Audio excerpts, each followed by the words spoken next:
Welcome back, everybody, for another deep dive. This time, we're tackling something I know a lot of you are thinking about, especially given what's been going on in the economy over the past few years. Inflation. It's definitely top of mind for a lot of investors right now. Yeah, exactly. And how to navigate it, particularly when you're trying to make smart decisions about your portfolio. Right. And what better guide to help us make sense of all this than the one and only Benjamin Graham and his classic book, The Intelligent Investor? Oh, absolutely. A must read for any serious investor. Absolutely. We're looking specifically at the fifth edition, which is annotated by Jason Zweig. Oh, nice. It's kind of like getting two investing legends for the price of one. That's a great way to put it. It's like having a conversation with both Graham and Zweig, each offering their insights. Exactly. And one of the things that really jumped out at me, and I think this is particularly relevant today, was how Graham challenges this almost like this deeply held belief that stocks are like this automatic protection against inflation. Right. That's a very common assumption. Right. And he actually says, no, no, no, it's not a given. Yeah, he really pushes back on that. He does, and the historical data that he presents is pretty compelling. It's hard to argue with the numbers. Right. Yeah. Yeah. It's like, wait, what? My whole worldview has been shaken. I know. It's one of those things that feels so counterintuitive. You'd think stocks would naturally keep pace with inflation, but Graham makes a strong case that, especially when you're looking at high inflation like 6% or above, Okay. the stock market can actually perform really poorly. He even highlights specific periods where stocks actually lost money when inflation was running hot. It is wild. And I remember reading that and thinking, wait, why wouldn't stocks keep pace with inflation? Like, I always kind of thought that they moved in tandem. Yeah, it's a natural assumption to make, but the relationship is much more complex than that. Okay. And Graham does a great job of explaining why. Yeah, please break it down for us. Okay, so you have to consider how inflation impacts businesses and how consumers behave, right? All right. When you have mild inflation, it's usually manageable. Companies can raise prices a bit to cover their rising costs, and consumers can generally absorb those increases. But when you have high inflation, it really starts to erode purchasing power. Right. People just can't buy as much. Exactly. And when people cut back on spending, it impacts company profits, and that ultimately leads to lower stock prices. So it's like this ripple effect that starts with inflation and then kind of cascades through the whole system. Exactly. It disrupts that balance between businesses and consumers. And that shows up in stock performance, sometimes in some pretty dramatic ways. So it's not a direct relationship as maybe we intuitively would think. High inflation actually kind of throws a wrench into the whole system, and investors need to be aware of that. Yeah, it's a crucial takeaway, and it's something that a lot of people don't fully appreciate. It is. It is. Now, while Graham's book provides, it's this incredible framework, it's important to remember that he was writing, primarily in the 1970s. Right, the economic landscape was quite different back then. Right. And thankfully, we have Zweig's annotations to kind of help us bridge that gap and bring in that modern perspective. Absolutely. He does a fantastic job of updating Graham's ideas for today's investors. And he highlights some specific investment vehicles like REITs and TIPS, which weren't as prominent in Graham's era. Yeah, those are definitely worth exploring, especially in the context of inflation. All right, so let's talk about those. REITs, those are real estate investment trusts.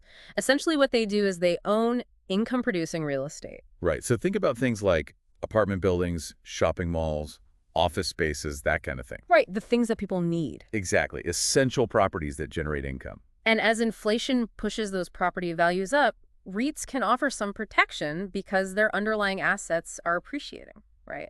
That's the idea. You're essentially betting on real estate as an inflation hedge. Makes sense. In fact, I think Zweig even specifically mentions the Vanguard REIT Index Fund, the VNQ, as a potential option. He does. It's a good example of a broad-based REIT ETF that can provide diversified exposure to the real estate market. Okay, so that's REITs. What about TIPS? TIPS are Treasury inflation-protected securities. These are bonds issued by the U.S. government. Oh, so they're considered very safe. Exactly. They come with that high level of safety. And their unique feature is that their principal value actually adjusts with inflation. So you're guaranteed to keep pace with rising prices. That's the idea. It's a way to protect your purchasing power from being eroded by inflation. It is worth noting, though, that you do have to pay taxes on those principal increases each year. Oh, interesting. Even if you don't sell the bond. Yeah, that's an important consideration. So for tax efficiency, it's generally best to hold tips within a tax-deferred retirement account, like an IRA or a 401k. Okay, so that's a little nuance there that investors should be aware of. Absolutely. Tax implications are always important to factor in. So as we can see, constructing a resilient portfolio, especially during times of inflation, requires us to think a little bit beyond just the traditional stocks. It's about understanding how different asset classes respond to inflation and choosing investments that can help you maintain your purchasing power over the long term. It's about diversifying, right? Not putting all your eggs in one basket. Diversification is key. Always. And speaking of understanding the bigger picture, Graham also dives deep into a century of stock market history, which I thought was fascinating. Oh, yeah, that's one of my favorite sections of the book. He uncovers some really interesting trends. It is, and offers some observations that I think are really relevant to our discussion today. What stood out to you from that historical analysis? You know, the thing that really struck me was this persistent, long-term upward trend in stock prices and earnings.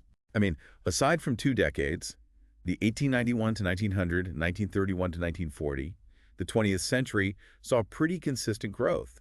And get this, dividends never actually decreased in any decade after 1900. That's incredible. It speaks to the resilience of the market over time, right? It really does.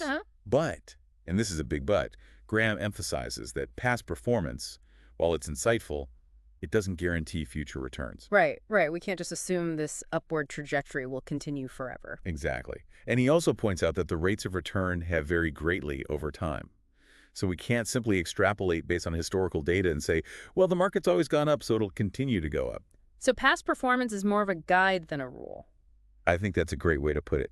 We can learn from history, but we can't let it dictate our decisions. Right, and I think that's a really important point to keep in mind, especially when we're talking about something as unpredictable as inflation. Agreed. It's a reminder to stay humble and to always be prepared for the unexpected.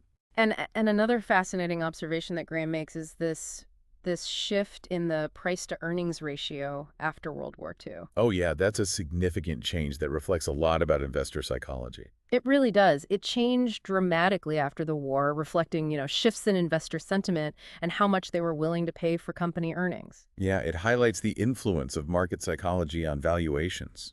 Right, and how that can sometimes lead to, irrational exuberance or extreme pessimism. Exactly. Sometimes the market gets a little too carried away, and other times it overreacts to negative news.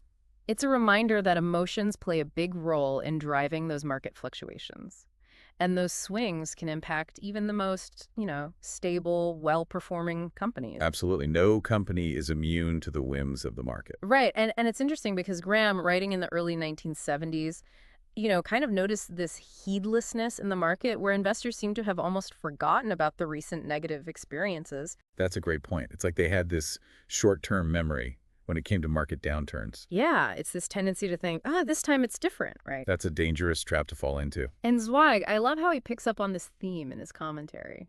Yeah, he connects it to the dot-com bubble of the late 1990s where valuations got completely out of hand. And that, of course, led to the market crash of 2002. It's like, history was rhyming, as Mark Twain would say. It really does seem like we're doomed to repeat the mistakes of the past, at least to some degree. It's this constant cycle of boom and bust driven by those same underlying psychological forces. It's human nature, unfortunately. And it reinforces this crucial lesson that blindly extrapolating past returns into the future is a dangerous game. Extremely dangerous. The market can turn on a dime, and those swings can really hurt your portfolio. It's clear that navigating the market requires a balanced approach, one that considers both the historical trends and the unpredictable nature of human behavior. It's about finding that sweet spot between optimism and realism. Right, and speaking of a balanced approach, this kind of brings us to the heart of Graham's philosophy for what he calls the defensive investor. It's all about building a resilient portfolio that's designed to weather those inevitable market storms, right? Exactly. It's about playing the long game, not trying to time the market or chase every hot stock. And this is where his famous 50-50 formula comes in. Ah, yes, the cornerstone of his defensive strategy. Advocating for that balanced split between high-grade bonds and high-grade common stocks It's a time-tested approach that has helped countless investors achieve their financial goals. Hold on. Before we dive into the specifics of that formula, can you explain what high grade means in this context? What makes a bond or a stock high grade in Graham's view? Great question. So for Graham, high grade signifies a level of safety and stability. Okay. When it comes to bonds, he's looking for those issued by financially sound entities that are considered very likely to repay their debts. For stocks, he's looking for companies with strong financial track records, consistent earnings, and a history of paying dividends. So those kind of, I don't know, those blue chip companies that you can rely on. Exactly. Companies that have proven themselves over time. Got it. So it's not just about any bond or any stock, it's about choosing those that prioritize stability. And have a lower risk of default. Right. Okay, so now back to that 50-50 formula.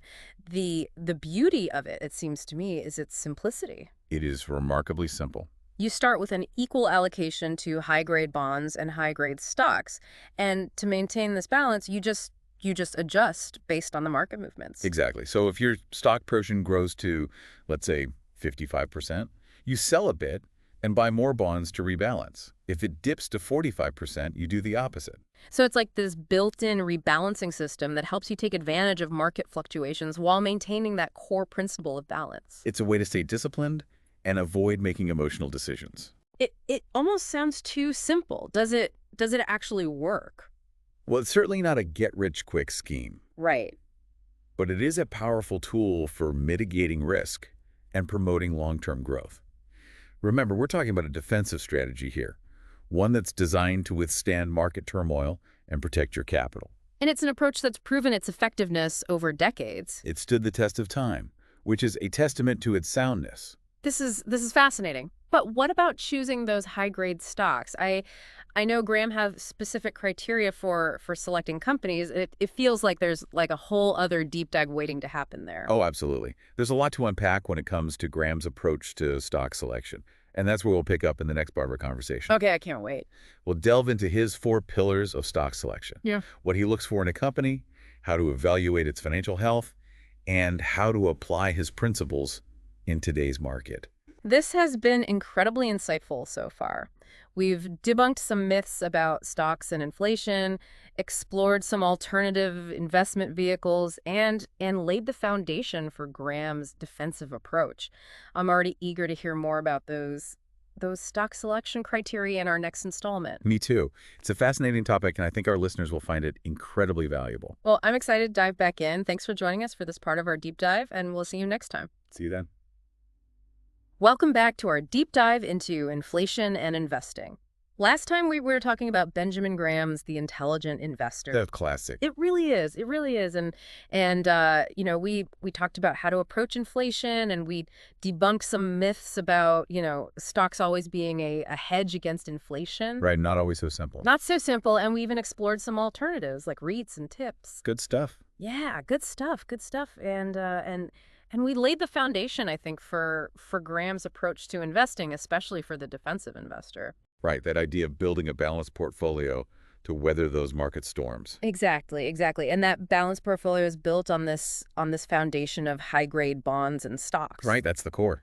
But what makes those stocks high grade in Graham's view? That's the million-dollar question. It is. And that's where I think his 4 pillars of stock selection come in. Ah, yes, his legendary criteria for picking winning companies. They always sounded so, I don't know, almost mythical to me. I know what you mean, like these ancient secrets to successful investing. Yeah, exactly. So let's demystify them a little bit. Let's break them down. Break them down. What's that first pillar all about? All right, so the first pillar is all about diversification. Okay. Graham suggests holding between 10 and 30 different stocks. Ah, the classic don't put all your eggs in one basket strategy. Exactly. It's such a simple concept, but it's amazing how many investors still fall into the trap of concentrating their holdings in just a few companies. It is. It's easy to get, really excited about a particular stock or a sector. Oh, absolutely. Especially when you see those big gains early on. Right. And you think this is it. This is the one, the golden ticket. But diversification is it's key to managing risk. Couldn't agree more. By spreading your investments across multiple companies and industries, you're less vulnerable if one of those investments takes a hit. You're not putting all your eggs in one basket. If one egg breaks, you don't lose everything. Makes sense, makes sense. Spread the risks. Spread the risk, exactly. What's the second pillar? So the second pillar focuses on the types of companies you invest in. Okay. Graham recommends seeking out large, prominent, and conservatively financed companies. So we're talking about those blue chip companies, the established players in the market with solid track records. That's right. Companies that have a history of stability and profitability. What about that conservatively financed part? That's a crucial part. It means looking for companies that aren't burdened by excessive debt. Okay. Companies that manage their finances responsibly are better equipped to weather those economic downturns and continue paying dividends to shareholders. It's about finding those companies that prioritize financial stability over, risky ventures or really aggressive expansion plans. Exactly. It's about sustainability and resilience. That makes a lot of sense. Okay, what's the third pillar of Graham's stock picking wisdom? All right. Pillar number 3 is all about dividends. Okay. Graham emphasizes the importance of a long and consistent record of dividend payments. Uh-huh. He specifically suggests looking for companies that have paid dividends continuously since at least 1950. That's a pretty long track record. It is. It is. He wasn't messing around when he said he wanted consistency. I can see why that would be so important to him. It's a sign of a company's ability to generate profits and actually reward its shareholders over the long haul. Absolutely. A company that can consistently pay dividends through thick and thin is a company you want to own. Right, right. It's about, weathering those economic cycles and still being able to deliver. It's a sign of financial strength and a commitment to shareholders. Absolutely. All right. 3 down, 1 to go. What's the fourth and final pillar? Okay, the fourth pillar is all about valuation. Okay. Graham advises investors to avoid overpaying for stocks, no matter how exciting the company might seem. That's tough, though, right? It's easy to get caught up in the hype. It is. It's like anything else. Sometimes we get emotional and pay more than we should. Especially when you see a stock that's, going up and up and up. FOMO is real. Exactly. But Graham is all about being rational and objective. He's all about value. Okay, so how do we avoid overpaying? What specifically does he suggest we do? He says to limit your purchase price to a reasonable multiple of the company's average earnings. Yeah, okay. Something no higher than 25 times those average earnings over the past 7 years. So it's not just about finding good companies, it's about buying them at the right price. Exactly. It's like buying a house. You wouldn't want to pay double the market value, even if it's your dream home. It's about finding value, not just chasing hype. That's the key. Right, right. And these 4 pillars, the diversification, strong companies, consistent dividends, and reasonable valuation, that forms the foundation of Graham's approach to stock selection for the defensive investor. It's his recipe for success. It really is. And I think what I appreciate about it is it emphasizes stability and long-term thinking over, speculation or trying to time the market. He was all about minimizing risk and maximizing long-term returns. Absolutely, absolutely. But remember, he also acknowledges that there are other paths to success in the market. Oh yeah, he wasn't a one-size-fits-all kind of guy. Right, especially for the more active, hands-on investor. The enterprising investor, as he calls them. The enterprising investor. And for them, he actually outlines 3 primary avenues to explore. That's right. He recognized that some investors have a higher risk tolerance and are more comfortable being more active in the market. Okay, so let's talk about those. What's the first strategy on his list for the enterprising investor? All right, the first one, and perhaps the most alluring, is what he calls buying in low markets and selling in high markets. Ah, the age-old buy low, sell high strategy. It sounds so simple, right? But as Graham points out, and even the legendary J.P. Morgan famously quipped, the market will fluctuate. Predicting those fluctuations with enough accuracy to consistently buy low and sell high is incredibly difficult. Oh, yeah, like trying to catch lightning in a bottle. That's a good analogy. But why is it so hard to time the market effectively? Well, for a couple of reasons. First, it requires predicting the future. Right, which is impossible. It's impossible. Even the experts get it wrong all the time. All the time. And second, there's a powerful psychological component at play. Okay. When markets are soaring, fear of missing out can drive investors to buy even when prices are inflated. Ah, yes, the dreaded FOMO. Exactly. It can cloud our judgment and lead us to make some really irrational decisions. And on the flip side, when markets are crashing, fear can kind of paralyze us, prevent us from buying, even when there might be some incredible bargains to be had. It's like we're frozen in the headlights. So emotions really play a huge role in those market swings. They absolutely do. They drive the market more than most people realize. And trying to time them perfectly can be more about luck than skill. I think that's a fair assessment. So while that allure of buying low and selling high is undeniable, Oh, it's a siren song for sure. it's a strategy that's just fraught with challenges. It's a tough game to win consistently. Okay, what's the second approach on Graham's list for the enterprising investor? This one might surprise you, buying carefully chosen growth stocks. Wait, hold on. Didn't we just establish that Graham was skeptical of growth stocks, Yeah. especially for the defensive investor? He even used that example of Texas Instruments, right? We did. Yeah. But here's the nuance. Graham differentiates between the overhyped, overpriced growth stocks that often capture the headlines Right. and the more reasonably valued growth stocks that can be found with diligent research and a keen eye for value. So it's not about chasing the latest fad or the company with the flashiest marketing campaign. Right. It's not about hype. It's about substance. It's about finding those under-the-radar companies that have solid growth potential but haven't been bid up to those unsustainable levels. You got it. It's Yeah. about finding those hidden gems before everyone else does. That's the key, right? And it requires a different skill set than the defensive investor. Definitely. It's a more active approach. The enterprising investor needs to be able to really analyze a company's financials and assess its competitive landscape. And evaluate its long-term growth prospects. It sounds like a lot of work. It is. It's not a passive strategy by any means. Yeah. But for those who are willing to put in the time and effort, Right. it can be incredibly rewarding. Okay, what's the third and final strategy that he suggests for the enterprising investor? All right. This one's all about uncovering those hidden gems that the market has overlooked. Yeah. Buying bargain issues. Ooh, bargain hunting. That's always fun. But how does an investor actually find these so-called bargains in the stock market? It takes some digging for sure. Graham suggests looking for companies that are experiencing temporarily disappointing results, which leads to a drop in their stock price. Yeah.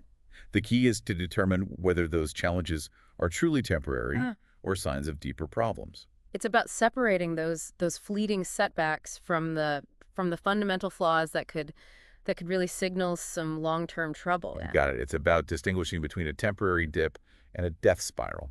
And he also points to companies that have just been neglected or fallen out of favor with investors for no good reason. Sometimes a stock can just be overlooked.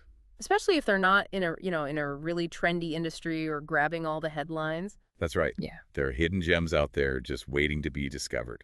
I can see how that could happen. With so many companies out there, it's easy for some to kind of slip through the cracks. Are there any specific financial metrics Graham suggests looking at to identify these bargain issues? He mentions a particularly intriguing metric. Okay. Net working capital.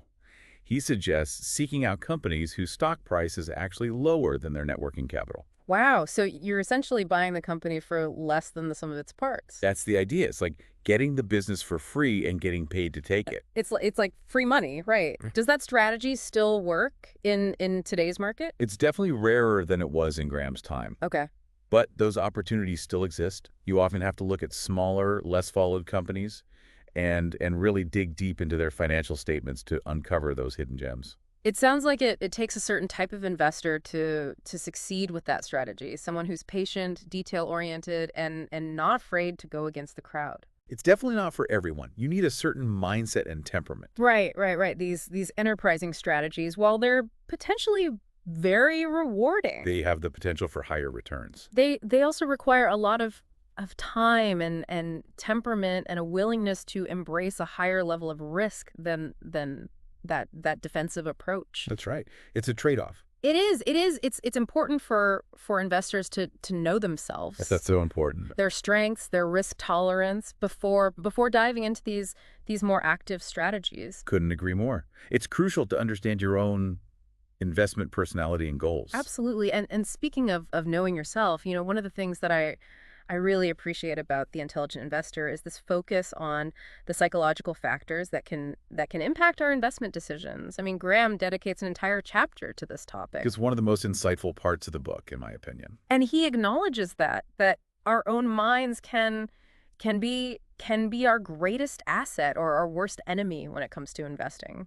It's a double-edged sword, that's for sure. It is, and I'm so glad that we're going to cover that. That I think that understanding those psychological traps and biases is just crucial for any investor, regardless of their chosen strategy.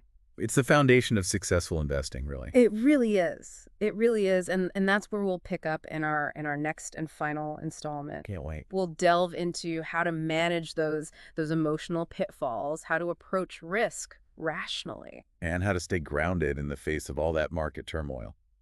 Welcome back to our deep dive into the world of investing. We've been spending some time with Benjamin Graham and his masterpiece, The Intelligent Investor. It's a book that every investor should have on their shelf. I agree. And we've explored how to approach inflation, how to think about different investment strategies, but now we're getting to what I think is maybe the most important part of it all. Yeah, the psychology of the market. Yeah, the mental game of investing. Because at the end of the day, we're all human, right? And humans are emotional creatures. Right. And Graham was really ahead of his time, I think, in recognizing that our own minds can be our biggest obstacle to achieving our financial goals. He famously said that the investor's chief problem and even his worst enemy is likely to be himself. Yeah, that's a powerful statement. Why do you think he placed so much emphasis on this psychological aspect of investing? Because our emotions can lead us to make some really bad decisions. Oh, yeah.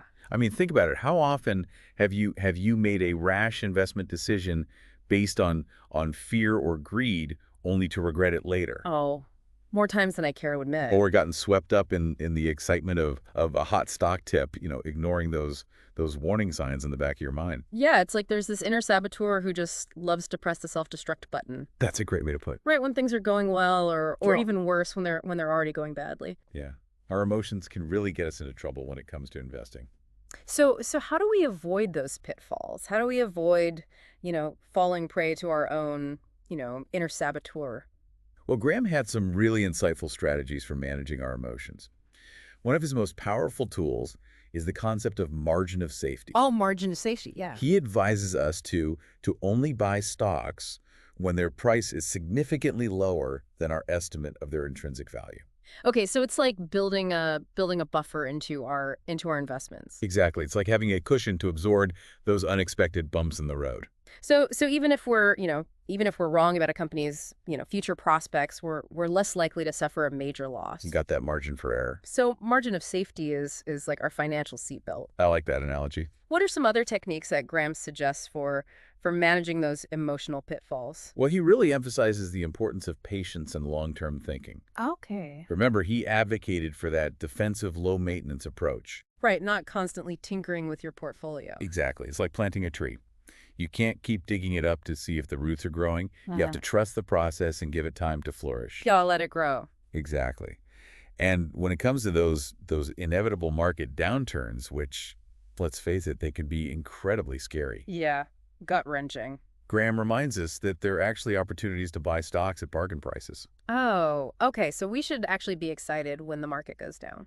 In a way, yes. Yeah. He believed that the intelligent investor should be a realist who sells to optimists and buys from pessimists. That's such a great way to frame it. So it's about going against the herd mentality. Exactly. When everyone else is panicking, that's often the best time to buy. And when everyone's euphoric, that's maybe when we should take some chips off the table. It's about keeping a cool head when everyone else is losing theirs. And that's really hard to do. It is. It goes against our natural instincts. But Graham was all about being rational, being almost like Spock-like in our approach to the market. Engage those logical circuits. Exactly.